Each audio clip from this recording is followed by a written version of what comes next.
to fix it was to replace all the ceilings. I know, rip the cornice down and replace all the ceilings, and just come in and roll the ceilings, you know, and do them properly and repaint the house. So it's a very, very expensive little shortcut that these painters are taking, I'll tell you now.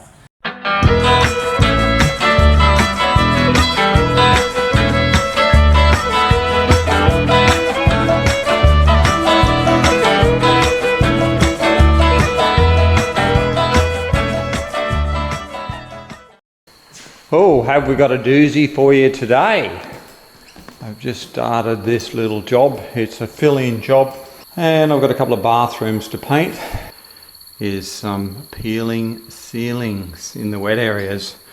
Well, as you can see there, it's actually not too bad. It's not as bad as it looks. It is quite solid underneath there. I've just picked that back.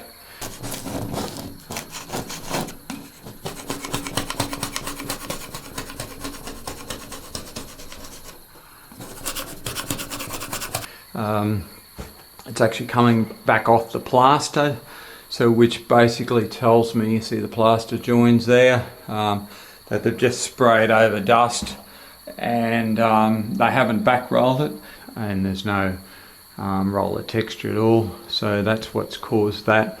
And we've got some cornice letting go, so I've used my little liquid nails on it. So this is a water-based liquid nails.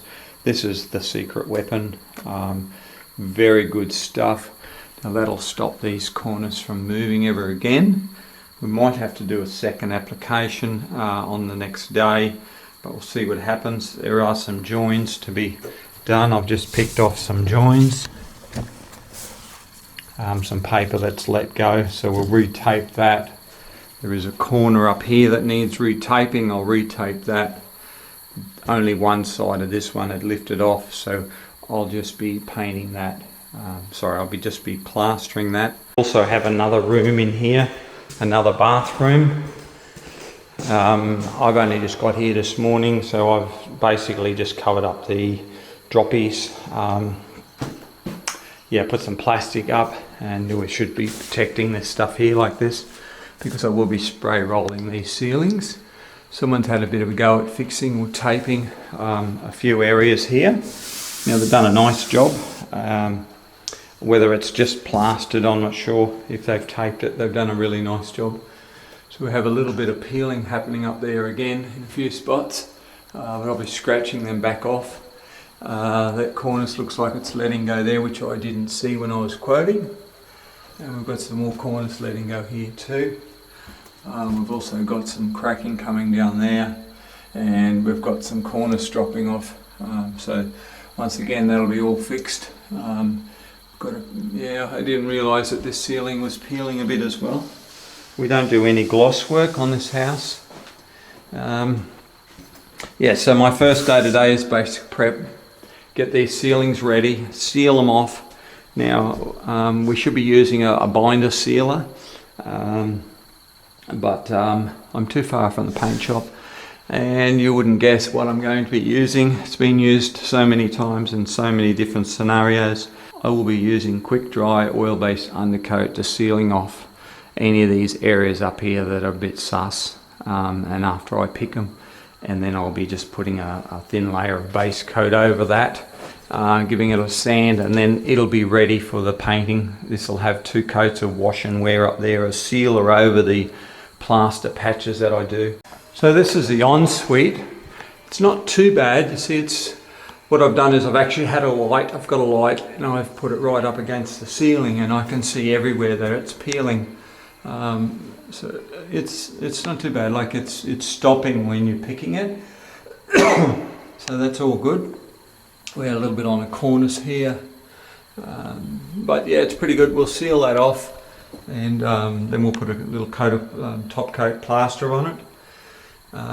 We've got a cornice that's let go all the way around there, and the taping had let go on the corner there. So same as this one here. So we brought that all the way down. That'll stop any movement there. Now I'll go and seal these off. I've got some more here. Was fixed before, not successfully. Hopefully this time it's successful. And I've cut all the cornice cement out that holds the cornice in because it wasn't any good. And I've run that down in there so that liquid nails will dry. We'll seal off all those bare patches. Now, one thing that you've got to be aware of is if you do happen to have a ceiling that's peeling like this or worse, and you pick it back in these areas here, and then you go off and you spend all day on it picking it back and getting it really good, and then next day you come back and you think, oh, I'm going to put some undercoat on. It'll be too late. It'll start peeling again. So when you finish a room like this, or after every couple of hours, you get your oil-based undercoat out, or you seal a binder and you seal off those patches. Very important.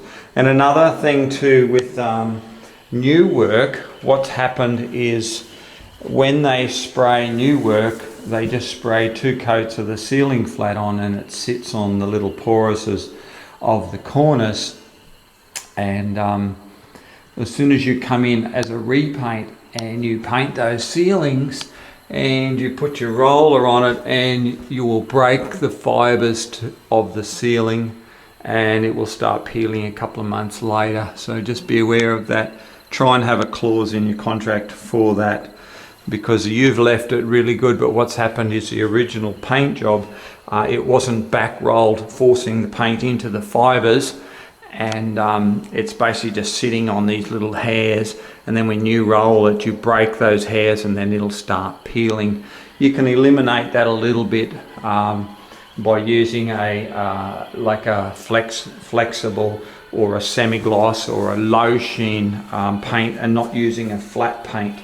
That will at least give you 1 or 2 years, I suppose, before it starts to peel again. Not good. Or you could just spray it, which doesn't put any pressure on the pores, and you could get away with that then. But I like to roll everything, so it's been a constant battle over the years explaining to customers the reason why paints peel. Sometimes it's hard to see through light, through all the pain and all the strife. So you've got to start to wonder on whether the painter is a plasterer or a painter. So that's my final coat on there. It's three coats. This one here also be 3 coats. That's 3 coats as well. The patios have also got the same thing. So they'll be sanded down shortly. It takes longer to dry. So that'll be the downside of it. It takes longer to dry. What I should probably do now is get my eave paint out and start cutting these eaves in. I don't want to leave for the day. I've still got a lot to do. Normally what I would do is I would roll these eaves, then I would cut them in. Just a little tip. Now I'm using oil-based undercoat on these eaves up here, just to seal off the peeling parts that have been taken off. Now, when I said to you before, you do so much work and then you seal it off, don't leave it for a day before you do it. And the reason that you do that is so that it doesn't start peeling back again. So it needs to hold it. Now, that means basically that you have a brush in oil-based. You know, when you have a brush in oil-based, this is an oil-based brush here. In between me using it, by picking a bit of paint off, peeling it, getting a little sealing ready, then oil-based undercoating it, I throw it in water. So that's just in water. When I want to use it, I give a little tap and it's ready to use again. It's not going to hurt anything. And you can leave that in there for days. And then when I want to use it again, it's ready to go. A little helpful tip from the painter. I've just gone along and I've just cut in my ceilings here. And I've grabbed my roller and I've started to roll them. Now, Remember I was saying about, I hope when I start rolling, that doesn't just start coming off in sheets. Well, it is. Here, there, there. Over here. So what I have to do now, I basically have to stop and I have to start picking back these here. Wait for that to dry, pick them back, plaster them, put another coat over them and go again. You see that? This is what you got to worry about. So